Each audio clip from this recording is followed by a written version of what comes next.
नमस्ते। दिव्यांचल में आपका स्वागत है।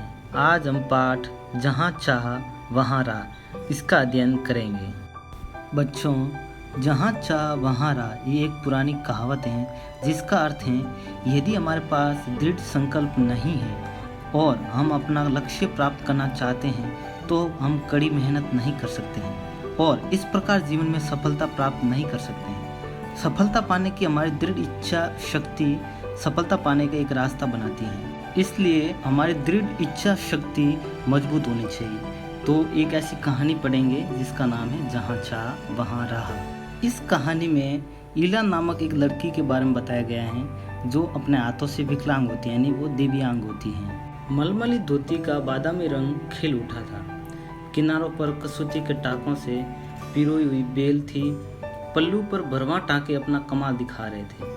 सुनहरे रूह पहले बेल बूटों से जान आ गई थी मलमल में। इन बेल बूटों को सजाया था इला सच्चानी ने। इला की हिम्मत की अनूठी मिसाल है ये कढ़ाई के नमूने। 26 साल की इला गुजरात के सूरत जिले में रहती हैं। उनका बचपन अमरेली जिले के राजकोट गांव में अपने नाना के यहाँ बीता। सांझ होते ही मोहल्ले के बच्चे घरों से बाहर आ जाते।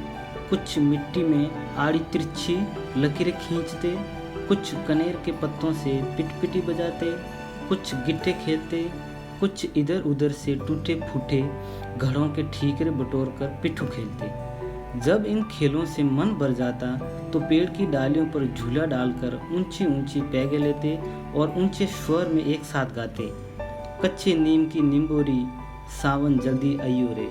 इला गाने में तो उनका साथ देती पर उनके साथ पैगे नहीं ले पाती।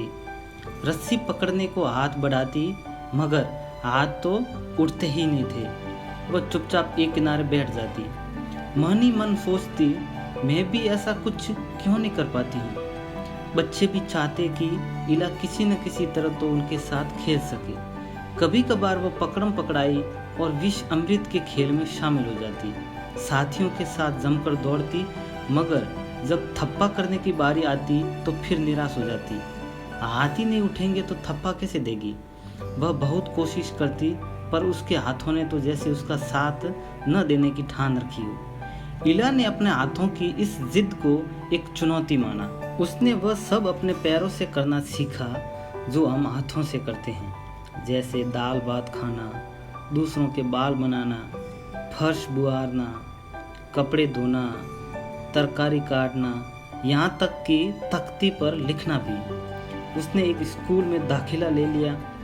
दाखिला मिलने में भी उसे परेशानी हुई। कहीं तो उसकी सुरक्षा को लेकर चिंता थी और कहीं उसके काम करने की गति को लेकर। किसी काम को तो वो इतनी फुर्ती से कर जाती कि देखने वाले दंग रह जाते, पर किसी किसी काम में थोड़ी बहुत परेशानी तो आती ही थी। वो परेशानियों के आगे घुटने टेकने वाली नहीं थी। उसने 10वीं कक्षा तक पढ़ाई की। वो 10वीं की परीक्षा पास नहीं कर पाई। इला को ये मालूम न था कि परीक्षा के लिए उसे अतिरिक्त समय नहीं मिल सकता है। उसे ऐसे व्यक्ति की सुविधा भी मिल सकती थी जो परीक्षा में उसके लिए लिखने का काम कर सके। ये जानकर इला को समय रहते मिल जाती तो कितना अच्छा रहता। उसे इस बात का दुख है पर यहाँ आकर सब कुछ खत्म तो नहीं हो जाता ना। उसकी माँ और दादी कशीदाकारी करती थी। वह उन्हें सुई में रेशम पिरोने से लेकर बूटियां उकेरते हुए देखती। न जाने कब उसने कशीदाकारी करने की ठान ली। यहाँ भी उसने अपने पैर के अंगूठों का सहारा लिया। दोनों अंगूठों के बीच सुई थाम कर कच्चा रेशम पिरोना कोई आसान काम नहीं था, पर कहते हैं ना, जहाँ चाह वहाँ राह। उसके विश्वास और धैर्य ने कुदरत को भी झुठला दिया। 15-16 साल की होते होते इला काठियावाड़ी कशीदाकारी में माहिर हो चुकी थी। किस वस्त्र पर किस तरह के नमूने बनाए जाए, कौन से रंगों से नमूना खिल उठेगा और टाँके कौन से लगे, ये सब वह समझ गई थी। एक समय ऐसा भी आया, अब उसके द्वारा काढ़े गए परिधानों की प्रदर्शनी लगी। इन परिधानों में काठियावाड़ के साथ साथ लखनऊ और बंगाल भी झलक रहा था। इला ने काठियावाड़ी टाँकों के साथ साथ कई टाँके भी इस्तेमाल किए थे। पत्तियों को चिकनकारी से सजाया था, डंडियों को कांता से उभारा था, पशु पक्षियों की ज्यामितीय आकृतियों की कसूती और जंजीर से उठा रखा था। पारंपरिक डिजाइनों में ये नवीनता सभी को बहुत भाई। इला के पांव अब रुकते नहीं हैं, आंखों में चमक, होठों पर मुस्कान और अनूठा विश्वास लिए ये वह सुनहरी रूप पहली बूटियाँ उकेरते थकती नहीं है।